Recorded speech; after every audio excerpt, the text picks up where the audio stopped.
Hello students, most welcome आपके अपने से यूट्यूब चैनल ऑलवेज जे प्रे। स्टूडेंट्स से कक्षा 11 के लिए गणित का चैप्टर नंबर पहला समुच्चय मैंने स्टार्ट कर रखा था और चैप्टर नंबर पहले के इससे पहले अपने 12 पार्ट बन चुके थे, जिनमें मैं लगातार चलते हुए आपकी प्रश्नावली 1.3 की जो बेसिक जानकारी थी वो मैंने इससे पीछे वाले पार्ट में आपको क्लियर करवा दिया था। तो स्टूडेंट चैप्टर नंबर पहले का ये पार्ट नंबर आपका 13 है, जिसमें मैं आपको आपकी प्रश्नावली 1.3 के पहले उदाहरण नंबर 9, 10, 11 प्रश्नावली 1.3 के पहले 3 एग्जाम्पल है, 3 उदाहरण है, इनको अपने इस वीडियो में मैं आपको क्लियर कराऊंगा। इससे पीछे वाला पार्ट आपने नहीं देखा तो जरूर से देख लीजिए, क्योंकि बेसिक में आपको अच्छी तरीके से क्लियर हो जाएगा कि इस प्रश्नावली 1.3 में अपन क्या पढ़ने वाले हैं, किन के बारे में अपन इनमें पढ़ने वाले हैं। तो चलिए स्टूडेंट्स वीडियो को अपन स्टार्ट करते हैं। प्रश्नावली 1.3 के उदाहरण नंबर 9, 10, 11 जो है वो इस पार्ट में अपन क्लियर करेंगे।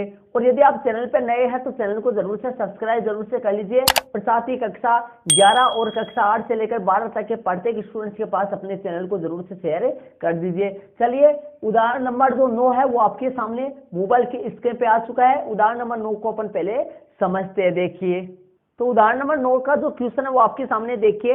प्रत्येक समुच्चय युग्म के बीच सही प्रतीक उपसमुच्चय सबसेट का साइन अथवा नोट सबसेट भरिए। मतलब अपने को इन रिक्त स्थान में अपने को सबसेट का साइन या फिर नोट सबसेट का साइन भरना है।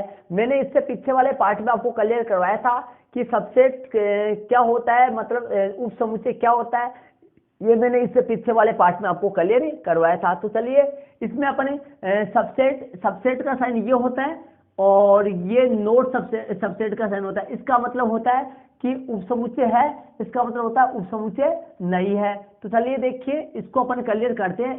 इनमें जो रिक्त स्थान आएगा, जो अपने जो भरा जाएगा सही तरीके से इसमें अपन लगाते। देखिए आपके सामने है, ध्यान दीजिए, फाई बी, और यहाँ पर इन दोनों में से कौन सा साइन यूज होगा वो अपने को यहाँ फिल करने हैं, भरने हैं इसके अंदर। तो देखिए क्या फाई बी का उपसमुच्चय होता है क्या? देखिए फाई खुद एक समुच्चय होता है शून्य, जिसको अपने फाई जो है वो रिक्त समुच्चय होता है। तो रिक्त समुच्चय सभी का उपसमुच्चय होता है। रिक्त समुच्चय जो सभी का उपसमुच्चय होता है, तो ये जो फाई है, फाई उपसमुच्चय होगा किसका? बी का। ध्यान दीजिए फाई जो है वो सभी समुच्चयों का उपसमुच्चय होता है, तो इसके अंदर ये वाला साइन आएगा। ए बी का उपसमुच्चय है या नहीं देख लेते हैं। ए के सभी अवयव बी में है, यदि ए के सभी अवयव बी में रहेंगे तब तो ए बी का उपसमुच्चय है। तो देखते हैं ए के सभी अवयव बी में है क्या। ए के अवयव 1 और 3 है, तो 1 और 3 इसमें आ रहा है कि देख लो, 1 तो आ रहा है लेकिन 3 ए में तो है, लेकिन 3 जो है वो नोट अवयव नहीं है, किसका? बी का नहीं है। तो मतलब समुच्चय ए के प्रत्येक अवयव समुच्चय बी में नहीं है। समुच्चय ए का एक अवयव तो है लेकिन 3 जो है, समुच्चय ए का अवयव 3 जो है वो बी में नहीं है। तो यहाँ पर आ जाएगा नोट सबसेट, मतलब सबसेट नहीं का साइन यहाँ पर आ जाएगा, नोट सबसेट आ जाएगा यहाँ पर। तो ये लो ऐसे लगाना है अपने को।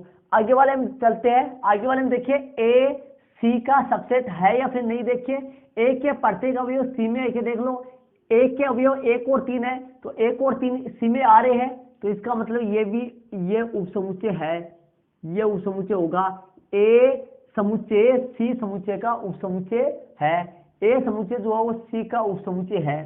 चलिए बी के लिए देखते हैं, बी उपसमुच्चय है क्या सी का? बी के प्रत्येक अवयव सी में है क्या देख लो, 1, 5, 9, 1, 5, 9, सही है। बी उपसमुच्चय है सी का।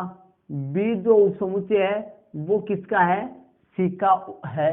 तो ये अपना आंसर आ गया, देख लीजिए। प्रश्न उदाहरण नंबर 9 का जो अपने को यहाँ रिक्त स्थान की पूर्ति करनी थी, जो मैंने आपको कर दिया। सिर्फ देख के करना है कि यदि किसी समुच्चय का उपसमुच्चय बताना है तो बी, जैसे मान लो बी का बताया मैंने, तो बी के सभी अवयव सी में रहने चाहिए। बी के सभी अवयव सी में उपस्थित है, तो बी उपसमुच्चय होगा सी का। तो चलिए इसको आप अपने नोटबुक में ऐड कर लीजिए। ऐसे ही आपको इसको ऐड करना है, रिक्त स्थान की पूर्ति करनी थी, जो मैंने कर दी है। तो चलिए उदाहरण नंबर 10 में अपन चलते हैं। उदाहरण नंबर जो 10 है वो आपके सामने है। पहले उदाहरण नंबर 10 को समझते हैं। देखिए क्या कर रहा है। मान लीजिए कि ए बराबर ए ई आई ओ यू है, बी बराबर ए बी सी डी है। क्या ए बी का एक उपसमुच्चय है? नहीं। क्यों? देखिए ए दे दिया, बी दे दिया और अपने को पूछा है क्या ए बी का उपसमुच्चय है क्या, तो अपने को ए दे रखा है, तो यहाँ ए समुच्चय अपने को दे रखा है क्वेश्चन में, तो क्वेश्चन में समुच्चय ए दे रखा है, वो ए लिख देते हैं अपन। यहाँ ए बराबर जो है वो है ए ई आई ओ यू, ये समुच्चय आपका प्रश्न में ए दे रखा है, ए ई आई ओ यू। बी दे रखा है A B C D, B जो दे रखा है, बी समुच्चय है वो है दे रखा है ए बी सी और डी, ये आपके सामने प्रश्न है, ए बी सी डी दे रखा है। प्रश्न में ये दो समुच्चय दे रखा है, अपने से प्रश्न में पूछा है क्या ए बी का एक उपसमुच्चय है? नहीं, क्यों? देखिए अब ये देख लीजिए, ए बी का उपसमुच्चय है क्या? ए के प्रत्येक अवयव बी में उपस्थित है, तब कह सकते हैं अपन कि ए बी का उपसमुच्चय। तो देख लीजिए ए बी का उपसमुच्चय है क्या, देख लीजिए ए बी का ए अवयव इसमें है, ई इसमें है नहीं, तो ए बी का उपसमुच्चय नहीं होगा। तो यहां लिख देते हैं, देखिए कैसे लिखेंगे, यहां ई बिलोंग्स टू, ई अवयव है ए, लेकिन ई जो अवयव है वो ए समुच्चय का तो है, लेकिन ई नोट बिलोंग्स टू, ई अवयव नहीं है, नोट बिलोंग्स टू बी। देख लीजिए ई जो है वो ए में तो ए का तो अवयव है, लेकिन ई नोट बिलोंग्स टू बी है, ई बी का अवयव नहीं है, तो अपन लिख देंगे। इसका मतलब हो गया कि भाई समुच्चय ए का एक अवयव ई ऐसा है जो ए में तो आ रहा है, लेकिन ई जो है वो ए में तो आ रहा है, लेकिन ई बी का अवयव नहीं है, इसका मतलब ये ए जो है वो बी का उपसमुच्चय नहीं होगा। अतः नहीं लिख देंगे, अतः नहीं ए बी का उपसमुच्चय, ए बी का उपसमुच्चय नहीं है, ये इसका आंसर आ गया। इसने बोला है क्यों नहीं, क्यों का रीजन अपन दे दिए ऊपर, ये क्यों का रीजन ये है कि भाई ई जो है अवयव है वो ए में तो बिलोंग कर रहा है, ए में तो आ रहा है, लेकिन ई जो अवयव वो बी में नहीं है, इसलिए ए के प्रत्येक अवयव बी में उपस्थित नहीं है, इसलिए ए जो है वो बी का उपसमुच्चय नहीं होगा, इसलिए ए जो है वो बी का उपसमुच्चय नहीं होगा। अतः नहीं ए बी का एक उपसमुच्चय, ए बी का, अतः नहीं ए जो है, अतः नहीं ए बी का एक, यहां पर एक लगा देना, अतः नहीं ए बी का एक उपसमुच्चय नहीं है। तो ये आपके सामने और देखिए, ये उदाहरण नंबर जो 10 है वो क्लियर हो गया है, इसको आप अपने नोटबुक में ऐड कर लीजिए। तो चलिए स्टूडेंट से उदाहरण नंबर 11 अपन चलते हैं। इसमें इन दोनों प्रश्नों में अपने समझ में आ गया होगा शायद आराम से, बस इसमें देखना होता है कि भाई ए के प्रत्येक अवयव, मैंने ये दिखा दिया भाई ई जो है वो ए का तो है, लेकिन ई नोट अवयव मतलब अवयव नहीं है, not belongs to B, E B में नहीं आ रहा है, इसका मतलब अतः नहीं ए बी का एक उपसमुच्चय नहीं है। इनको आप अपने नोटबुक में ऐड कर लीजिए। चलते हैं उदाहरण नंबर अपन 11 करते हैं। तो चलिए स्टूडेंट्स उदाहरण नंबर जो 11 है वो आपके सामने है। पहले उदाहरण नंबर 11 को अपन समझते, देखिए क्या कह रहा है, प्रश्न को ध्यान दीजिए। मान लीजिए ए बी और सी तीन समुच्चय है, मान लीजिए ए बी और सी तीन समुच्चय है, तो देखिए ए बी व सी तीन समुच्चय है। अब तीन समुच्चय में क्या क्या विशेषता है, क्या क्या लेना है वो देखिए प्रश्न में। मान लीजिए तीन समुच्चय ए बी और सी तीन समुच्चय है, यदि ए बिलोंग्स टू बी है, मतलब ए जो पूरा समुच्चय है वो बी में बिलोंग्स टू होना चाहिए, मतलब ऐसे तीन समुच्चय अपने को चाहिए, ए बी सी ऐसे लेने हैं। देखिए ए बी सी ये तीन ऐसे लेने हैं, इन दोनों में शर्त क्या होनी चाहिए, पहली शर्त ये होनी चाहिए कि ए बिलोंग्स टू बी, ए जो है वो बी में बिलोंग्स टू होना चाहिए, ए बिलोंग्स टू बी, ए जो है वो बी में बिलोंग्स टू होना चाहिए। ए पूरा समुच्चय अर्थात ये जो ए पूरा समुच्चय है वो बी का अवयव होना चाहिए। इसका मतलब ये हुआ कि भाई ए बिलोंग्स टू बी, इसका मतलब ए पूरा जो समुच्चय है वो बी में बिलोंग्स टू बी का अवयव होना चाहिए। ए समुच्चय बी का अवयव होना चाहिए, और क्या होना चाहिए, तथा दूसरी शर्त क्या होनी चाहिए, दूसरी शर्त इसमें देख लीजिए, प्रश्न में देखिए, तथा बी उपसमुच्चय सी, बी उपसमुच्चय होना चाहिए सी, बी उपसमुच्चय होना चाहिए सी, मतलब बी के प्रत्येक अवयव सी में उपस्थित होने चाहिए। यदि ये दोनों शर्त होती है, ए से 3 अवयव एबीसी हो, ए से 3 अवयव यदि एबीसी हो, तो अपने को लाना क्या, आगे देखिए, तो क्या अपने से पूछा, तो क्या सत्य है, तो क्या सत्य है कि ए बिलोंग्स, ए उपसमुच्चय ए सबसेट सी होगा।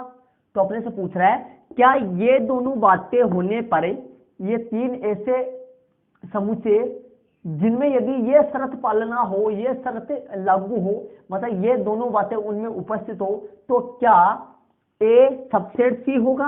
अपने से पूछ रहा है तो क्या ए सबसेट सी होगा, अपने से पूछ रहा है तो क्या ए जो सबसेट है वो सी होगा। ये बात सत्य है क्या, इसने पूछा है। यदि नहीं तो एक उदाहरण दीजिए। देखिए मैं आपको क्लियर कर रहा हूं, ध्यान दीजिए, उदाहरण के द्वारा अपन क्लियर करते हैं। देखिए ऐसे 3 अवयव लेते हैं, मान लीजिए, माना कि ए बराबर, मैं एक समुच्चय ले रहा हूं ए, ध्यान दीजिए, एक समुच्चय ले रहा हूं ए एक समुच्चय में ले रहा हूं, और ऐसा एक समुच्चय ले रहा हूं मैं, छोटे एग्जांपल लेता हूं ताकि आपके क्लियरिटी समझ में आ जाए। ए एक समुच्चय ले रहा हूं मैं, ये वाला, ये मैंने एक समुच्चय ले लिया ए, ध्यान से सुनिए अच्छी तरीके से तो समझ आएगा। ध्यान दीजिए, मैंने ए बराबर 1 ले लिया। अब अपने को दूसरा बी ऐसा लेना है, दूसरा बी ऐसा लेना है कि ए पूरा समुच्चय उसका अवयव होना चाहिए, अर्थात ए पूरा समुच्चय उसका अवयव होना चाहिए, किसका, बी का। बी ऐसा लेना है, बी बराबर ऐसा लेना है ताकि ए पूरा जो समुच्चय है वो इसका अवयव होना चाहिए, मतलब कि मंजरा कोष्ठक। अब ध्यान दीजिए, बी के अंदर मैंने ये पूरा डाल दिया है, इसका मतलब ये हुआ कि ए समुच्चय खुद बी का एक अवयव है, और आगे 2 और 3 और डाल दो, 2 रहने दो। ये लो, आपके सामने देख लीजिए, मैंने ऐसा एग्जांपल लिया है बी का, ऐसा एग्जांपल मैंने लिया है, आपके सामने ऐसा एग्जांपल मैंने लिया है जिसमें यह शर्त लागू हो रही है, देख लीजिए। अर्थात ए मैंने 1 लिया, बी समुच्चय मैंने ऐसा लिया, बी समुच्चय के अंदर 2 अवयव ऐसे डाले हैं जिनमें से जो एक अवयव है वो खुद ए ही है, खुद ये ए है, इसका मतलब ए बिलोंग्स टू बी है, अर्थात ए खुद जो समुच्चय है वही बी का अवयव बन रहा है, ऐसा लेना है।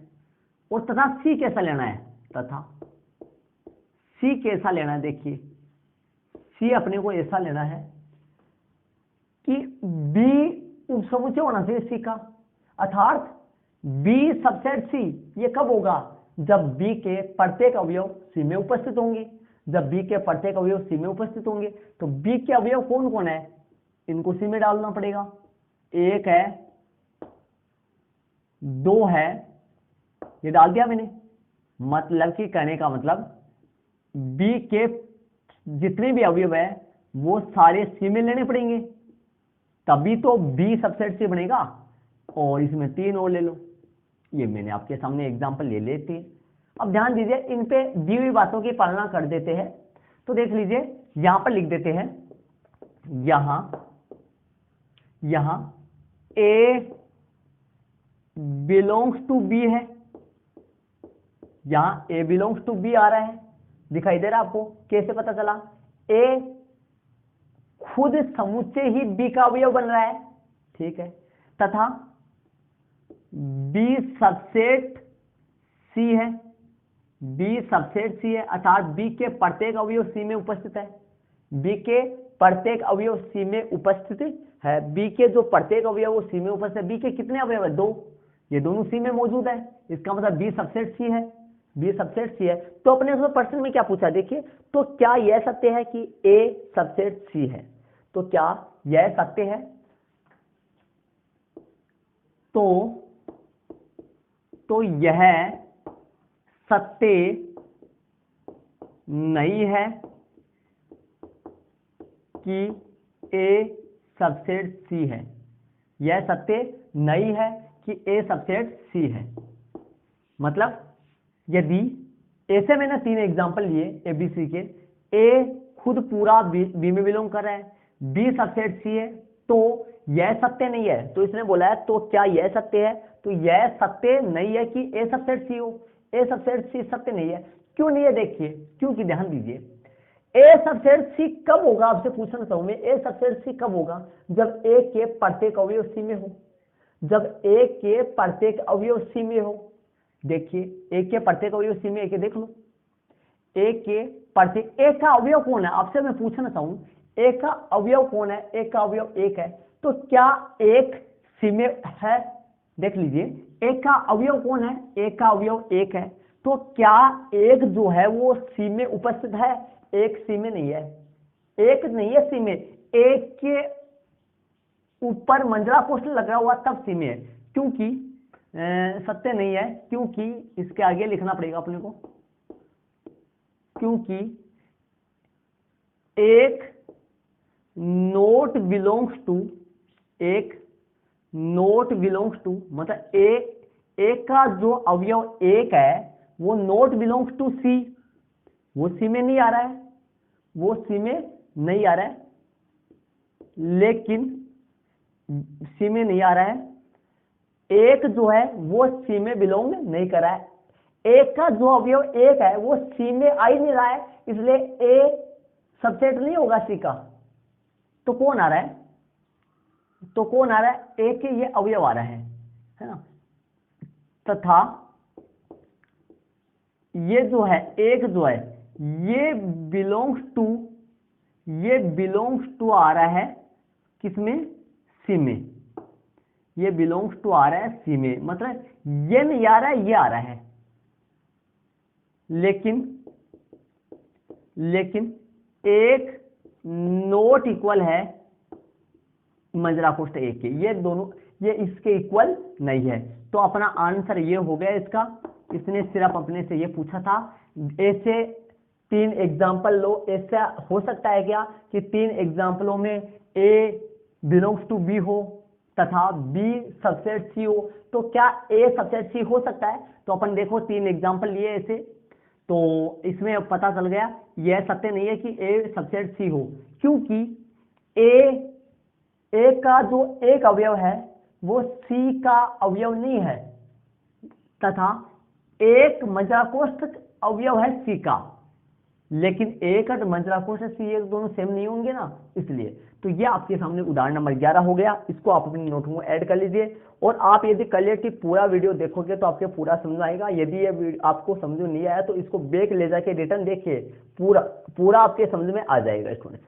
तो देखिए, तो ये इस वीडियो में मैंने आपको प्रश्नावली 1.3 के 3 उदाहरण 9, 10, 11 जो क्लियर करवाया है। इसके अगले पार्ट में आपको प्रश्नावली 1.3 के प्रश्न नंबर 1 से पार्ट बना हुआ मिल जाएगा, प्रत्येक पार्ट बना हुआ है।